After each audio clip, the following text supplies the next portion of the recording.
Magna morning bigat yung amin. Ako'y magtatrabaho na naman ngayon guys. Last na weld ko na to. Last na nag-vlog namin yung casing na yan. Tapos pupunta ako doon sa kabila. Puputulin ko yung ulo para walang ulo. Para puro katawan na lang. May binalita ng aking foreman na may malilipatan daw uli isang project.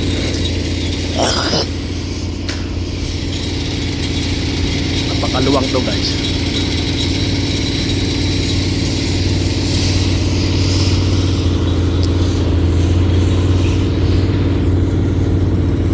Pang naghihintay guys, nangak muna.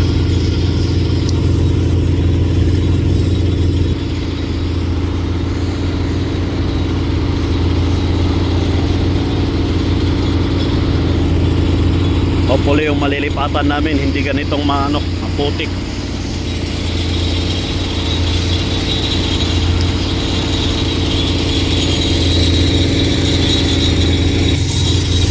Sakit ng araw guys, sakit sa mata.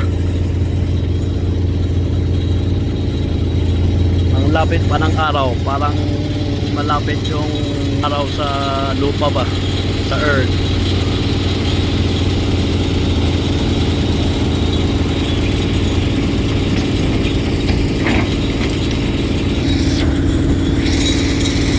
Ito yung huli guys, pero hindi na may tutulak ng buo yan.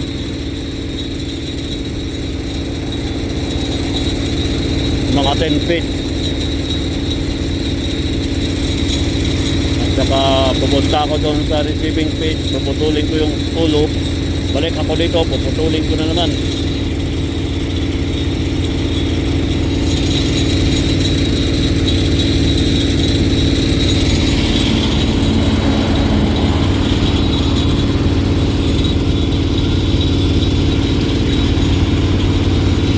Mahirap ang summer trabaho o yung ganitong walang, hindi pa summer pero malapit na yung summer.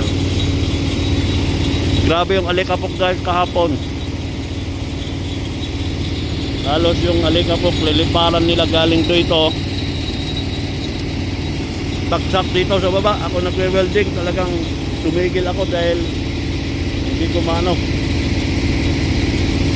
patok sa mukha ba.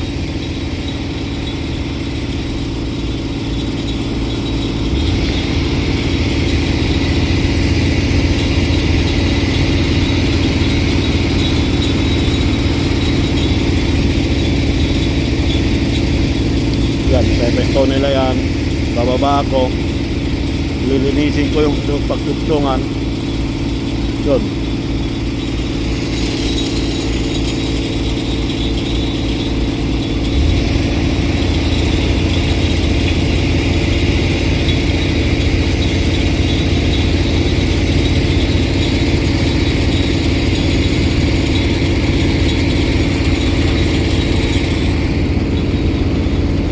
Baba ako guys.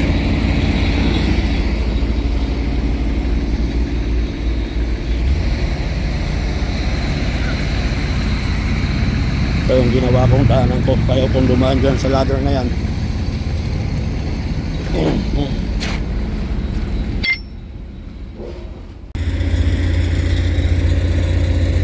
Pangatlong weld na to guys. Ngayong maghapon.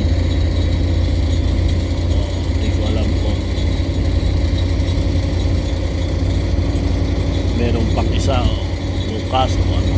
Ito ang mahirap guys, yung alikabok na talaga.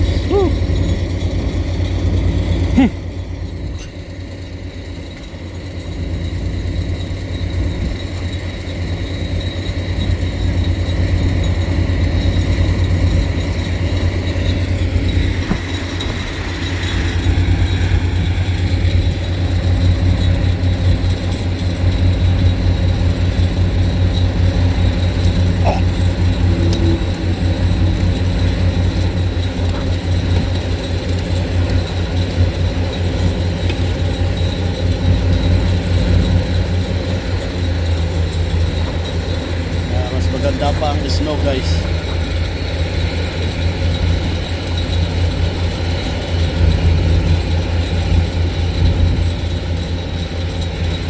Ay, mas maganda ang snow kayo sa Alikabok. Bababa ako dyan at baba siya para tayo ang safety.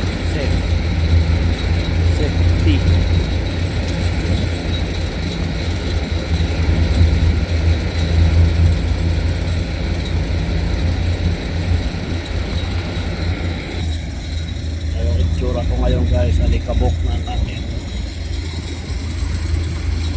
halaban ngayon. May bababa para tulungan ko yung mga to.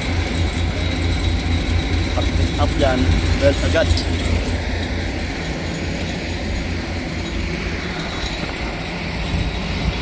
Alright.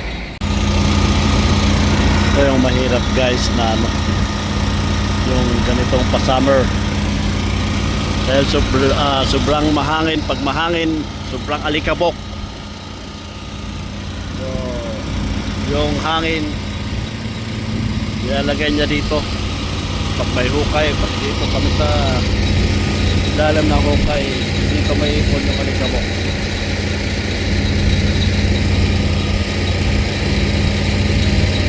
Itong na naman kami guys, unang lunting ko kaninang umaga, tutugtong namin ulit isa lunting tulak. 3 beses siguro ako mag-lunting ngayong araw. 3, 4. Mas gugustuhin ko pa yung snow guys kaysa itong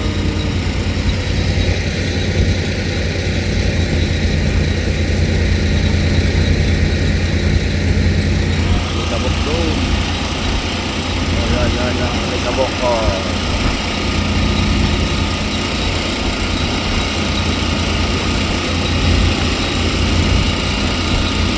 Grabe, sakit sa mata guys. Ayun, alikabok na yan.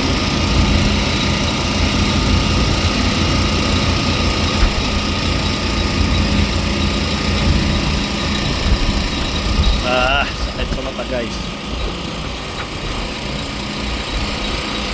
Yung alikabok galing doon sa kabila. Pag kumangin dahil galing doon yung hangin. Linaw na naman dahil wala yung hangin.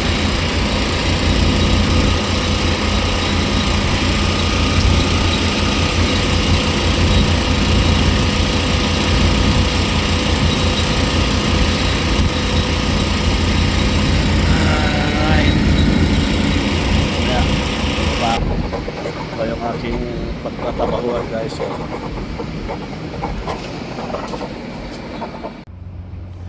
Ito na guys, na cutting ko na itong head.